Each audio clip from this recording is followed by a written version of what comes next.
పెళ్ళైనా పండగైనా వేడుక ఏదైనా పట్టుచీరల ప్రత్యేక వేదిక వారాహి సిల్క్స్. హలో ఆ, హలో పల్లవి, నేను విక్కీని. ఏంటి ఎందుకు కాల్ చేసావు? అంటే నార్మల్గా నీకు చెప్పా కదా, నీకు చెప్పేసా కదా అప్పుడే కాల్ చేయకు అని. అలా కాదు. ఏంటి ఏంటి చెప్తుందరుగా పెట్టి. అంటే అలా ఎలా మాట్లాడగలుగుతున్నాను నాతోటి? మరి ఎలా మాట్లాడాలి? నీకు అసలు అర్థమవుతుందా? అసలు ఎందుకు అలా బిహేవ్ చేస్తున్నావు నాకు అర్థం అవ్వట్లేదు. నేనేం బిహేవ్ చేశాను? నువ్వే నా జోలికి వస్తున్నావు, నువ్వే ఫోన్లు చేస్తున్నావు. నాకు నేను హ్యాపీగానే ఉన్నా, మంచి లవ్ లో కూడా ఉన్నా. నువ్వు డిస్టర్బ్ చేయకుండా ఉంటే హ్యాపీ నాకు. అసలు నువ్వు అలా ఒక క్యారెక్టర్ లెస్ పర్సన్ తోటి ఎలా ఉండబుద్ధి అవుతుంది నీకు? నాలో లేనిదేంది, వాళ్ళలో ఉందేంది? ఏ నోర్ని ఫస్ట్ నువ్వు ఎవరి క్యారెక్టర్ లెస్?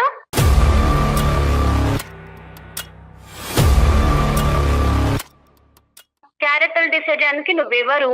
నా ఇష్టం, నా లైఫ్. అరే నీ లైఫ్ అని అంటున్నావు. నీ లైఫ్ లో వాడు మోసం చేస్తే ఏం చేస్తావు? నాకు తెలీదా? నేను చదువుకోలేదా? ఏం చదువుకున్నావు? ఇదే నాలెడ్జ్. చదువుకున్నాడు గిఫ్ట్లకి చాక్లెట్లకి పడిపోవడం. నేనేం చిన్నపిల్లని కాదు, నాకు తెలుసు ఎవరు ఎట్లా బిహేవ్ చేస్తారు. కాదమ్మా. ఏంటి? హలో ఏం హలో? తెలుసు అసలు నీకు? హలో నమస్తే అమ్మా. విక్కీ, నువ్వు అసలు తనకి చెప్పలేదమ్మా మేము లైన్ లో ఉన్నామని. అమ్మా, నేను జయాని, సుమన్ టీవీ అందమైన జీవితం ప్రోగ్రామ్ నుంచి మాట్లాడుతున్నాను. నాతో పాటు డాక్టర్ కళ్యాణ్ చక్రవర్తి గారు కూడా ఉన్నారు. విక్కీ నీ మీద ఉన్న అపారమైన ప్రేమతో ఏం చెయ్యాలో తెలియక తనని తాను చంపేసుకోవటానికి రెడీ అయ్యి చివరి దశలో మాకు మెయిల్ చేశాడమ్మా, ఒకసారి నీతో మాట్లాడమని. ఎవరు? తనకి ఇవ్వండి ఫోన్. ఎవరు మీరంతా అసలు? విక్కీ లైన్ లోనే ఉన్నాడు. నేను లైన్ లోనే ఉన్నాను. ఎవరు వాళ్ళంతా? ఎవరు ఏం చేస్తున్నావు నువ్వు అసలు? ఏం చేద్దాం అనుకుంటున్నావు?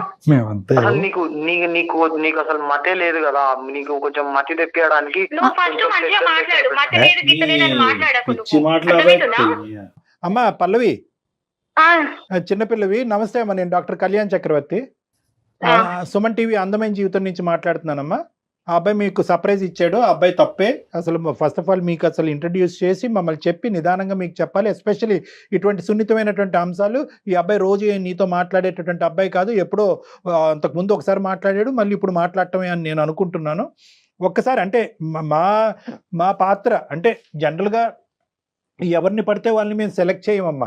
కొన్ని వందలాది వేలాది మెయిల్స్ వచ్చినా కూడా ఎక్కడైతే కనుక రిస్క్ ఫ్యాక్టర్ ఎక్కువ ఉంటుందో అనేటటువంటి అంశాల్లోనే మేము ఎక్కువ ఇన్వాల్వ్ అవుతాం. అలాంటివి ఈమెయిల్ సెలెక్ట్ చేసుకుంటాం.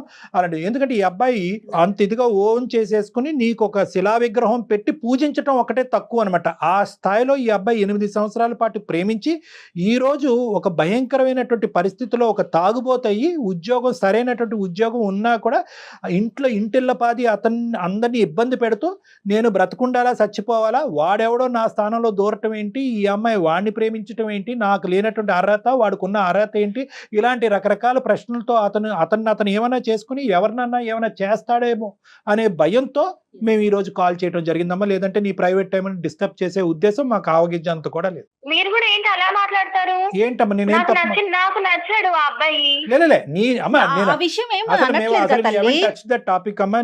నీకు నచ్చినటువంటి వ్యక్తి, నీకు కావాలనుకున్నటువంటి వ్యక్తి, నువ్వు ప్రేమించినటువంటి వ్యక్తి, అది నీ హక్కు. అతనికి కావలసినటువంటి ఒకే ఒక్క ప్రశ్నకి సమాధానం ఏంటంటే సింపుల్ అండ్ స్ట్రైట్. అతనిలో లేనిదేంటి, ఆ అబ్బాయిలో ఉందేంటి? ఇప్పుడు ఒక మనిషి నచ్చాడు అంటే ఎన్నో రకాల కారణాలు ఉంటాయి, నచ్చలేదు అంటే కూడా ఎన్నో రకాల కారణాలు ఉంటాయి. అది ఎలా చెప్పగలుగుతాం? అదే ఏ విధంగా నచ్చాడు? ఇప్పుడు నేను నీకు చెప్తాను. నువ్వు నాకు ఏ విధంగా నచ్చావు అంటే, నువ్వు చాలా అందంగా ఉంటావు, నువ్వు చాలా చదువుకున్నావు, కొంచెం నాతో పాటు చదువుకున్న దానివి, నీకు కొంచెం తెలివి ఉంది, కొంచెం ఏదో విధంగా మనం ఇద్దరం కలిసి లైఫ్ స్టైల్ బిల్డ్ చేసుకుందాం అనుకుని ఆ విధంగా నేను లవ్ చేశాను. అలా వాళ్ళు ఏముంది, నాలో ఏం లేదు. చూడండి సార్, ఏ అమ్మాయి అయినా సేఫ్ అండ్ సెక్యూరిటీ కోరుకుంటుంది. ఇప్పుడు మా కాలేజ్ లో సీనియర్స్ నన్ను ఒకసారి ఏడిపిస్తుంటే మొత్తం చున్నీ ఇట్లా లాగేసి నన్ను చాలా రచ్చ చేస్తే, ఈ అబ్బాయి వికీ అనే అబ్బాయి ఇట్లా బండి మీద నా ముందు నుంచి వెళ్ళాడు. ఏమి మాట్లాడకుండా సైలెంట్ గా వెళ్ళిపోయి అక్కడి నుంచి చూస్తున్నాడు ఏం జరుగుతుందో, ఏం చేస్తారో వాళ్ళు అని. లవ్ చేస్తే అంతేనా చేసేతాను? చూడడం మాత్రమే. అదే వాడైతే నా అజయ్ అయితే తీస్తాలో నన్ను ఏడిపిస్తే కాళ్ళు పట్టుకొని అక్కడే కొట్టి చంపేశాడు తెలుసా. వాడిని అజయ్ వాడు అవరగాడు కాబట్టి అలా చేశాడు. అదే నేను ఎవరు కాబట్టి అమరగాడు?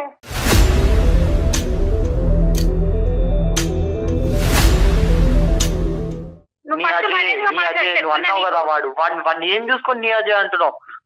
అరే నాది, నువ్వెందుకు ఆవారగాడని అంటున్నావు? నువ్వు డిసైడ్ అయిపోతావు ఏంటి ఆవారగాడని? అంటే ఆ రోజు నీ చున్నీ లాగినప్పుడు వాళ్ళిద్దరిని ఇతను వెళ్ళి చావగొడితే కనుక ఈ రోజు విక్కీతో నువ్వు ప్రయాణం చేసి ఉండేదానివా? యాక్సెప్ట్ మరి చేసి అంతే కదా, ఏ అమ్మాయినా సేఫ్ అండ్ సెక్యూరిటీ కోరుకుంటుంది కదా. Number one. ఇప్పుడు Incident గొడవ ఏగమ్మా? అయిపోతే కూడా ఆ అబ్బాయి ఏమీ చేయలేకపోయాడు. లవ్ చేస్తున్నా అంటున్నాడు. 8 ఏళ్ల నుంచి నన్ను చూస్తున్నాడు. ఒకటే స్కూలు, ఒకటే ఏరియా మాది. చేయడానికి ఆయనకి 5 ఏళ్ళు పట్టింది. నాకు ప్రపోజ్ చేయడానికి ఒక 2 ఏళ్ళు పట్టింది. ఓకే. ఇంకా నన్ను అర్థం చేసుకోవడానికి ఎన్ని సంవత్సరాలు పట్టుద్ది? నన్ను తిప్పడానికి ఎన్ని సంవత్సరాలు పట్టుద్ది?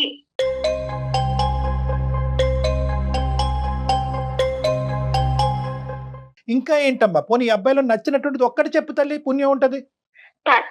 తనైతే ఎప్పుడు జోలుగా ఉంటాడు సార్. ఎప్పుడు మంచిగా నవ్విపిస్తూ 10 మందిని నవ్విపిస్తూ ఉంటాడు. కాలేజ్ దగ్గర తర్వాత ఒక హీరో ఏడిపిస్తాడు. లాగా ఉంటాడు.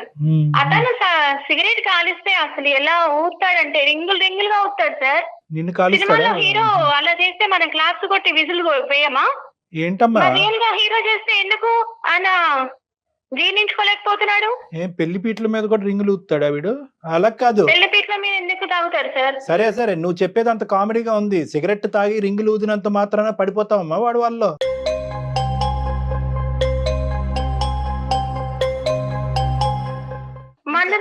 మందు తాగుతాడు అని మాట్లాడతారు. మందు తాగితే ఏంటి సార్, తప్పేముంది? అయ్యా బాబా, మందు ఇప్పుడు అంతా ఫ్యాషన్ అయిపోయింది కదా. అందరూ అసలు తాగకపోతేనే తప్పు ఈ రోజుల్లో అబ్బాయిలు. మంచి స్టేట్మెంట్స్ ఇస్తున్నావు తల్లి. సరేనమ్మా, కనువిప్పు కలుగుతుందమ్మా. నీ గురించి ఈ అబ్బాయి ఏం ఊహించుకున్నాడు, ఎన్ని సంవత్సరాల మొత్తం వింటున్నాడులేండి, అతనికి అర్థమవుతుంది. నెక్స్ట్ ఏంటమ్మా, మందు ఒకటి, సిగరెట్ అసలు ఒకటి. నాకేం కావాలో నాకంటే ఫస్ట్ తనకే తెలుస్తుంది. Okay. నా మనసులో ఇలా అనుకోగానే తనే తీసుకొచ్చి ఇస్తాడు. సూపర్. పబ్కి వెళ్దాం అంటే ఇవాళ వద్దు నేను టైర్డ్ గా ఉన్నా అంటే కూడా తీసుకెళ్లాడు. ఏంటి నేను టైర్డ్ గా ఉన్నా అంటే కూడా తీసుకెళ్లాడు అంటే సడన్ గా 12 o'clock కేక్ తీసుకొచ్చి నాకు సర్ప్రైజ్ ఇచ్చాడు. నీ Cut బర్త్డే చేశాడు. అని. నేనే మర్చిపోయాను అసలు నా బర్త్డే అని.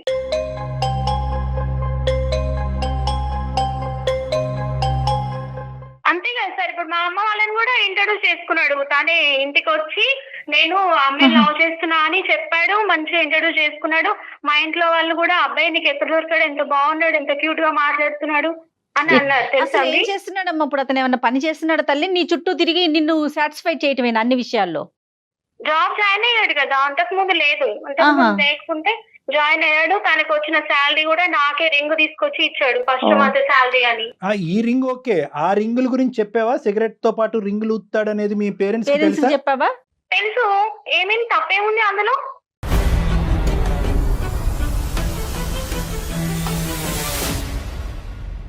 అబ్బో ఏందమ్మా, ఫ్యామిలీ అంతా సరే. చాలా ఫాస్ట్ ఫార్వర్డ్ గా ఉన్నారు తల్లి. అది కాదు, ఇదంతా ఎంత పీరియడ్ అమ్మా? ఒక 2 years బట్టి నడిచిందా ఇదంతా? లేదు, 1 week లో. దేవుడా,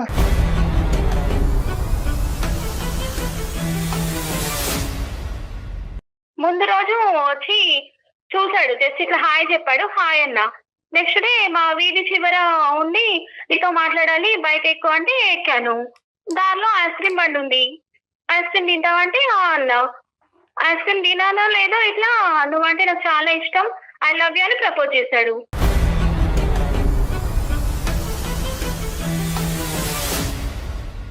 కంగ్రాచులేషన్స్, నువ్వు బ్రతికి బయటపడ్డావు, కొత్త జీవితాన్ని మొదలు పెట్టుకో. కంగ్రాచులేషన్స్.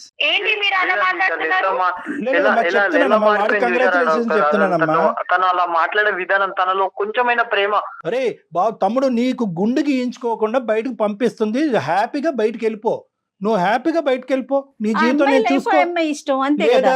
ఇవన్నీ చేయటానికి రెడీ అవ్వు.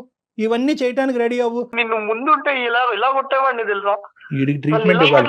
ముందెలా ఉండేవాడు, ఇప్పుడు నా లైఫ్ ఏంటి? నీ లైఫ్ ఏంటి? నీ పేరెంట్స్ తోటి ఇలా మాట్లాడగలవా? వెళ్ళి నువ్వు ఫస్ట్ నీ పేరెంట్స్ వాడు ఏం చేస్తాడని చెప్తావు, వాడి దగ్గర ఏముందని చెప్తావు, వాడు ఏం చేస్తాడంటే ఏమని చెప్తావు? ఏంటి పల్లవి అసలు బజార్ దానిలా మాట్లాడుతున్నావు. వికీ, నువ్వు ఏ మాట పడితే ఆ మాట మాట్లాడద్దు. ఒకటి పల్లవి, ఒకటే పాయింట్ నేను చెప్తున్నానమ్మా. నువ్వు తవ్వుకునేటటువంటి గొయ్యిలో నువ్వు పడతాను అని అనుకుంటే కనుక అది ఆపటానికి మేమెవరూ కాదు. ఎందుకంటే కనుక అజయ్ యొక్క ప్రవర్తన నీకు నచ్చింది, దాంతో ప్లస్ మీ పేరెంట్స్ Parents కూడా కూడా నచ్చింది. ఇంత బలమైనటువంటి కారణాలు మీకన్నీ అందరికీ కనిపిస్తుంటే కనుక అందులో వీక్నెసెస్ చూపెట్టేటటువంటి బాధ్యత మేము తీసుకునేటటువంటి అవకాశం లేదు. Yes. నీకు అంత గొప్పగా కనిపించేటటువంటి అబ్బాయి రేపొద్దు నిన్ను సుఖపెడుతూనే ఉండాలి అనేటటువంటి ఆలోచనతో మేము విరమించుకుంటున్నాం, సెలవు తీసుకుంటున్నాం. ఇక్కడ కేవలం కౌన్సిలింగ్ కావాల్సింది, ఇందులోంచి బయటకు వేయవలసినటువంటి అబ్బాయి ఈ అబ్బాయి ఒక్కడే. అమ్మ, ఒకే పాయింట్ నేను చెప్తున్నాను. ఈరోజు ఫోన్ పెట్టేసే ముందు, నువ్వు ఫోన్ పెట్టి విరమించుకునే ముందు ఒక్క మంచి మాట అయినా చెప్పదలుచుకున్నావా ఈ విక్కీ గురించి? ఇప్పుడు నా జోలికి రావద్దు.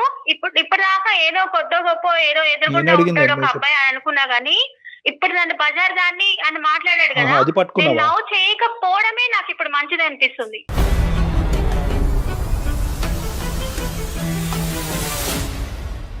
ఓకే ఓకే ఇప్పటిదాకా నేను మాట్లాడింది కూడా నాకు ఇదంతా టైం వేస్ట్ అసలు. Hmm. ఇంకెప్పుడు నాకు కాల్ చేయొద్దని చెప్పండి, డిస్టర్బ్ చేయొద్దని చెప్పండి అంతే ఇక. సరేనమ్మా, Bye. సరే. ఆల్ ది బెస్ట్ తల్లి. నీ ఆల్ ది బెస్ట్, జాగ్రత్త అమ్మా. నువ్వు నీ జీవితాన్ని కాపాడుకో, మేమేం చేయలేం నీ జీవితాన్ని. విక్కీ విన్నావా? ఇప్పుడు ఇన్ని రోజులు ఏమో. దూరంగా చూసుకున్నావు, కనీసం ఇప్పుడు విన్నావా అమ్మాయి మనస్తత్వం ఏంటి, తన మాట తీరేంటి, ఆ అమ్మాయి అసలు ఏం కోరుకుంటోంది? విక్కీ, అసలు ఏం మాట్లాడుతుంది మేడం? వాడుకు దుబ్బేసి ఏం చేస్తుంది మేడం? తన లైఫ్ నీకెందుకయ్యా, ఏంటి మేడం? నీకెందుకురా నాయనా? విక్కీ, ఒకటి జాగ్రత్తగా విను. వాడికి దొబ్బేడా ఇలాంటి పదాలు వద్దు. నీకు నోటు దురుసు ఎక్కువ. నీ బాగా. నోటు దురుసు కాస్త చేతల దురుసుకెళ్తాదేమో అనేటటువంటి భయంతోనే ఈ రోజు మేము నీ కాల్ టేకప్ చేసుకున్నాం. దయచేసి నీ ఇమోషన్స్ కంట్రోల్లో పెట్టుకో. అనవసరంగా క్రిమినల్ చర్యల్లోకి వెళ్తే కనుక అనవసరంగా నీ ఉద్యోగం అన్నీ పోతాయి, అబాస పాలవుతాయి, మొత్తం కుటుంబం అంతా రోడ్డు మీద పడుతుంది. దయచేసి నువ్వు ఇక్కడ అర్థం చేసుకోవాల్సింది ఏంటంటే, ఆ అమ్మాయికి ఏవైతే నచ్చినాయో, ఆ అమ్మాయికి ఏదైతే ఇష్టమైందో కుటుంబ సమేతంగా దాని వైపు వాళ్ళు పరిగెడుతున్నారు. ఇప్పుడు ఆ క్యారెక్టర్స్ అన్ని నువ్వు డెవలప్ చేసుకోవటానికి, నీ వ్యక్తిత్వాన్ని అసాసినేట్ చేసుకోవటానికి, ఒక తాగుబోతు తిరుగుబోతు అవటానికి నువ్వు రెడీ అంటే కనుక ఆ అమ్మాయి నీ దగ్గరకు వస్తుంది. మరి నువ్వు రెడీయా? ఇప్పటికైనా నిజం తెలిసిన తర్వాత, ఆ అమ్మాయి విశ్వరూపం నీకు అర్థమైన తర్వాత జీవితాన్ని నాశనం చేసుకోవద్దు. ఇది ఒకటే నీకు చెప్తున్నాను. ఆ అమ్మాయికి ఎటువంటి కౌన్సిలింగ్ అక్కర్లేదు. ఆ అమ్మాయికి నచ్చినటువంటి దారిలో ఆ అమ్మాయి పోతుంది.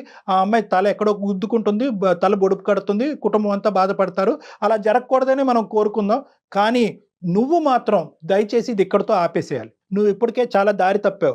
అలవాట్లు లేనటువంటి అలవాట్లు చేసుకుంటున్నావు. తాగుబోతాడు అయ్యో, రేపొద్దున ఉద్యోగం పోవచ్చు, ఏదైనా యాక్సిడెంట్ జరగచ్చు, లేదంటే నువ్వు తాగినటువంటి మత్తులో వాళ్ళిద్దరి మీద ఏదైనా ప్రయోగించవచ్చు, ఏదైనా జరగచ్చు, జైల్లో ఎండ్ అవ్వచ్చు. అమ్మాయి కోరుకుని వచ్చి, ఏమండి నా జీవితం ఇలా చిక్కుముళ్ళలో పడింది, ఆడెవడో తాగుబోతాడు నాకు తగులుకున్నాడంటే కనుక ఆ అమ్మాయికి మనం హెల్ప్ చేయొచ్చు. ఆడు తాగుతేనే నేను సెలబ్రేషన్ చేసుకుంటాననేటటువంటి ఇటువంటి అమ్మాయిలకి మేమేం చేయగలం, వాళ్ళ తల్లిదండ్రులు ఏం చేయగలరు? అయినా కానీ వాళ్ళందరూ ఒకే పడవలో ప్రయాణం చేస్తున్నారు.